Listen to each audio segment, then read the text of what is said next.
मृत्यु के समय प्राण निकलने के अनुसार आगे की गति। मृत्यु के समय मनुष्य के शरीर से भिन्न भिन्न स्थानों से प्राण बाहर निकलते हैं।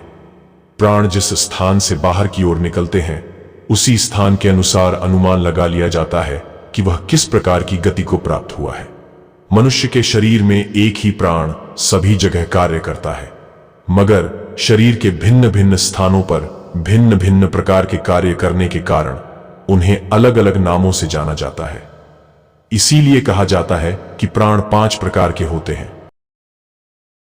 इनके नाम भी भिन्न भिन्न हैं। 1 प्राण, 2 अपान, 3 व्यान, 4 समान, 5 उदान। इन पांचों का एक एक उप प्राण भी होता है। उनके नाम इस प्रकार हैं। 1 कुम, 2 नाग, 3 कृकल, 4 देवदत्त, 5 धनंजय। इस प्रकार 10 प्राण हो जाते हैं। इनके कार्य भी भिन्न भिन्न प्रकार के होते हैं। मृत्यु के समय प्राण मुख्य रूप से 4 द्वारों से बाहर की ओर निकलते हैं। इन चारों द्वारों के नाम इस प्रकार से है। 1 ब्रह्मरंध्र द्वार से, 2 नेत्रों से, 3 मुंह से, 4 गुदा द्वार से। इन भिन्न भिन्न द्वारों से निकली हुई प्राणवायु वाली जीवात्माओं की गति भी भिन्न भिन्न प्रकार की होती है। गुदा द्वार के क्षेत्र में अपान वायु कार्य करती है। इसी अपान वायु के द्वारा मलमूत्र का त्याग किया जाता है। यह वायु सदैव अधोगति को प्राप्त होती रहती है। मुंह और नेत्रों से प्राण निकलने के समय प्राणवायु और समान वायु का ज्यादा प्रभाव रहता है। प्राणवायु हृदय के क्षेत्र में कार्य करती है। समान वायु संपूर्ण शरीर में व्याप्त रहती है तथा शरीर के प्रत्येक अंगों को व्यवस्थित ढंग से कार्य करने में सहायता करती है। ब्रह्मरंध्र द्वार के अंदर से प्राणवायु निकलने से उदान वायु कार्य करती है। उदान वायु सिर के क्षेत्र में कार्य करने के कारण मुक्त आत्मा को ऊर्ध्व गति प्रदान करती है।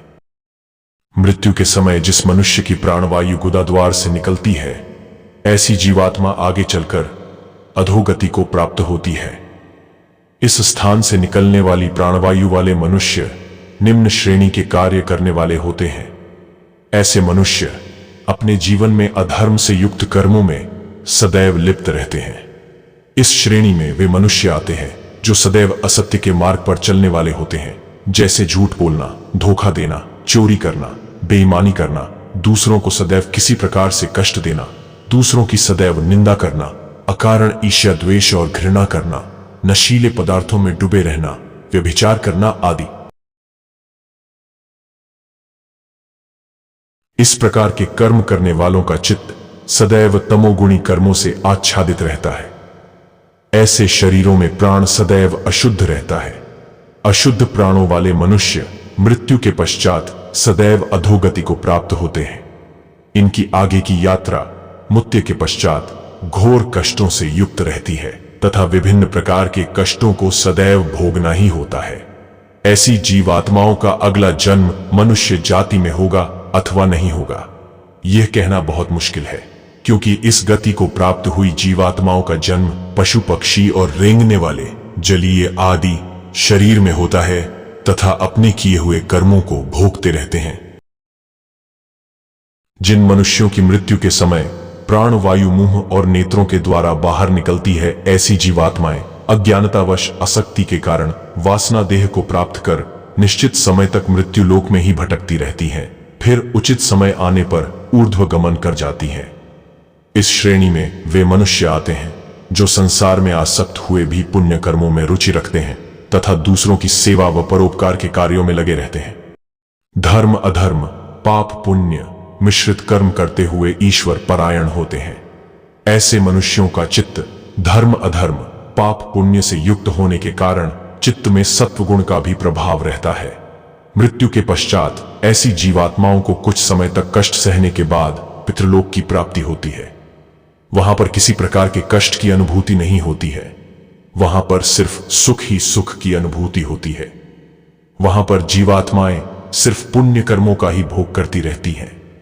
निश्चित मात्रा में पुण्य की समाप्ति पर जन्म लेने के लिए नीचे की ओर पतन हो जाता है। ऐसी जीवात्माओं को मनुष्य देह की प्राप्ति होती है।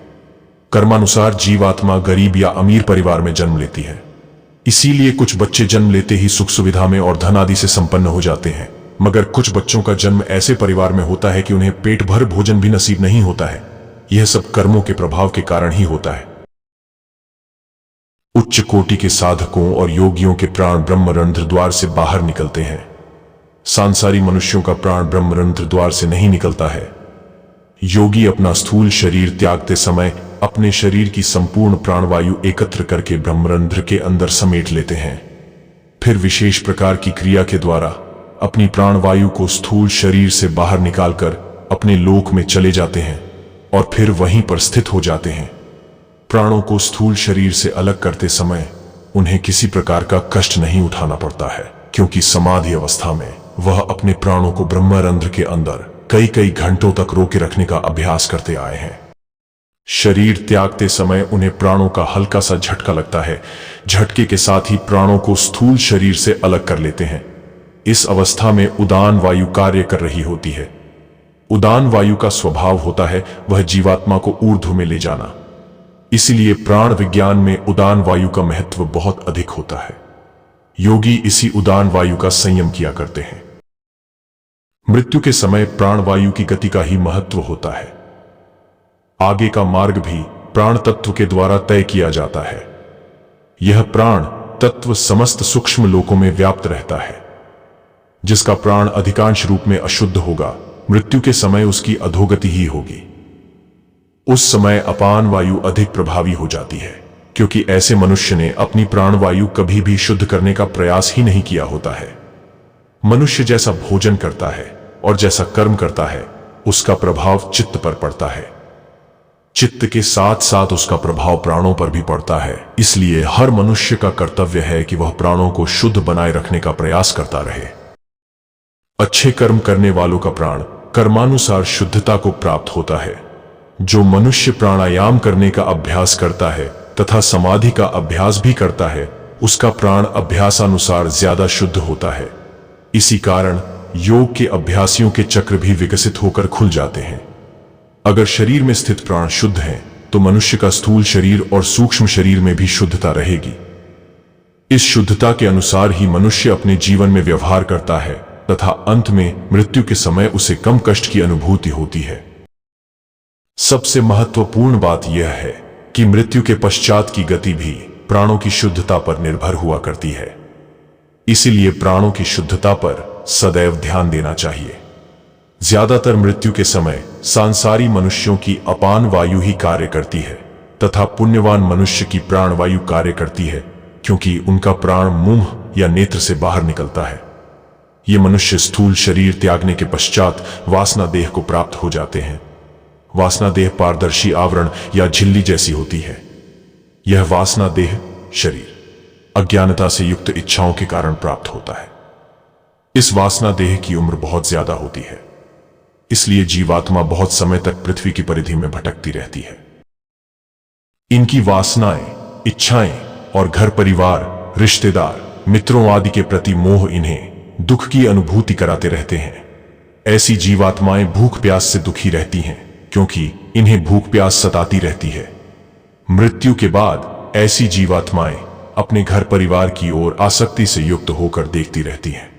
बहुत समय तक भटकने के बाद भी जब इच्छाओं की पूर्ति नहीं होती है, तब उनकी आसक्ति अपने सगे संबंधियों के प्रति समाप्त हो जाती है। फिर वह जीवात्मा वासना देह से मुक्त होकर ऊर्ध्व गति ऊपर की ओर कर जाती है। वह जीवात्मा पहले भूवलोक में जाती है।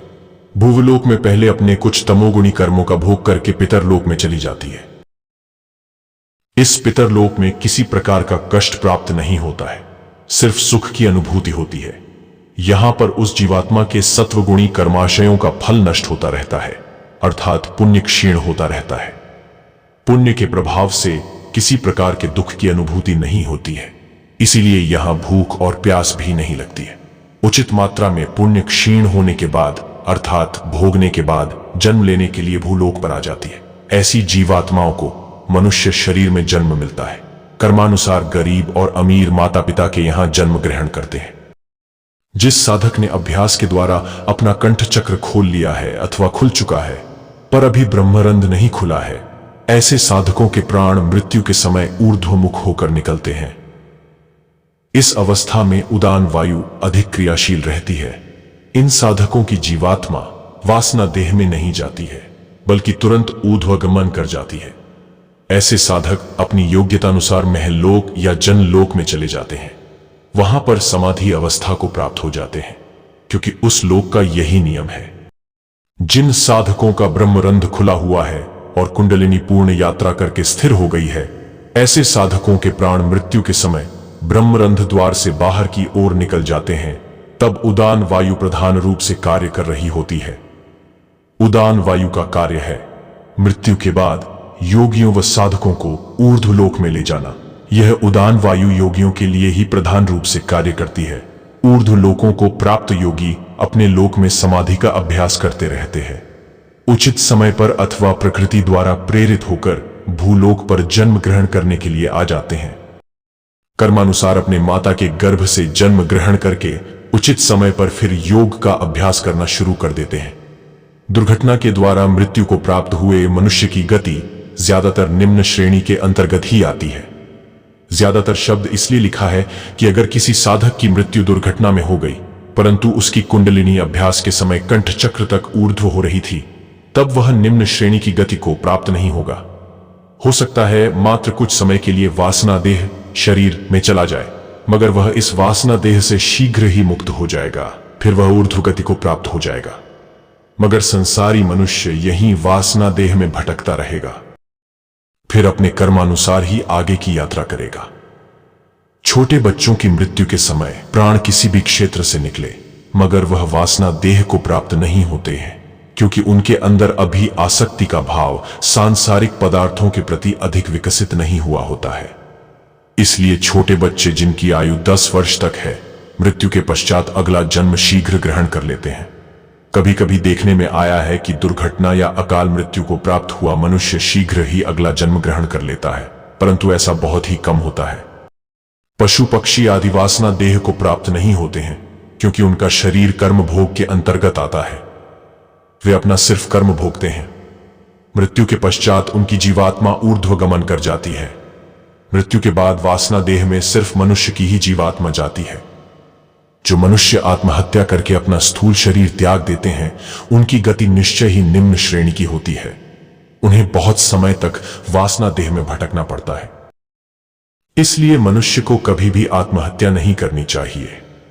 उसकी जिंदगी में जो भी परेशानियां या कष्ट आए, उन कष्टों को सहन करते हुए जीवन जीना चाहिए, क्योंकि इस प्रकार के कष्ट स्वयं उनके कर्मों के कारण मिल रहे होते हैं। ऐसे कर्मों को भोगकर शरीर समाप्त करना चाहिए। अगर ऐसा नहीं किया तो इन कर्मों का भोग अगले जन्मों में करना पड़ेगा। अपने शरीर को इस प्रकार त्याग देना परेशानियों से मुक्त होना नहीं है, क्योंकि कर्मों को भोगकर ही शरीर नष्ट करना पड़ता है। अधर्म से युक्त तमोगुणी कर्मों की यात्रा चित्त पर एक निश्चित अनुपात से अधिक हो जाती है। तब अगला जन्म पशु पक्षी के शरीर को प्राप्त कर उन कर्मों भोगते हुए घोर कष्ट उठाना पड़ता है। यही है जीवन और जीवन पर्यंत की यात्रा। ओम शांति विश्वम।